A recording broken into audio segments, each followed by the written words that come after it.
दिन हजरत सुलेमान अलैहिस्सलाम अपने सिपाहियों और दरबारियों के साथ सफर पर थे।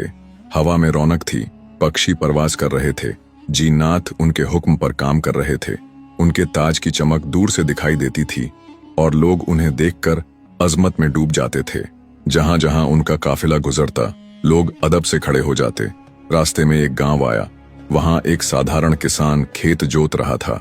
उसने जब दूर से हजरत सुलेमान अलैहिस्सलाम का शानदार काफिला और चमकता हुआ ताज देखा तो मुस्कुराकर सिर हिलाया और अपनी मिट्टी की मेहराब को देखते हुए बोला, सबसे कीमती ताज भी इस मिट्टी की महक को नहीं खरीद सकता।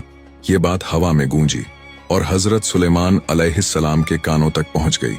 आप रुक गए, ताज को हल्का सा उतारा, घोड़े से उतरे और सीधे किसान की तरफ बढ़े। आपने नरमी से कहा, भाई तूने ऐसा क्यों कहा कि तेरी खेती मेरे ताज से बेहतर है?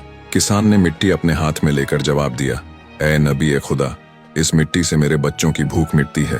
ये मुझे सुकून देता है, पसीने से कमाई हुई रोजी देता है, जबकि ताज चाहे कितना ही चमकदार क्यों ना हो, पेट को रोटी नहीं देता। मैं जब हल चलाता हूँ तो अल्लाह को याद करता हूँ और जब फसल उगती है तो सजदा करता हूँ। मेरे लिए यही ताज से बढ़कर है। ये सुनकर हजरत सुलेमान अलैहिस्सलाम की आंखें नम हो गईं। आप मुस्कुराए और बोले, तूने सच्चाई कही, तेरा हल तेरे लिए ताज है और तेरे खेत की मिट्टी तुझसे ज्यादा अमीर किसी बादशाह को नहीं बना सकती। अल्लाह दिल की दौलत देखता है, ताज की चमक नहीं। उसी वक्त आसमान से हल्की हवा चली और फरिश्ते तिलावत करने लगे।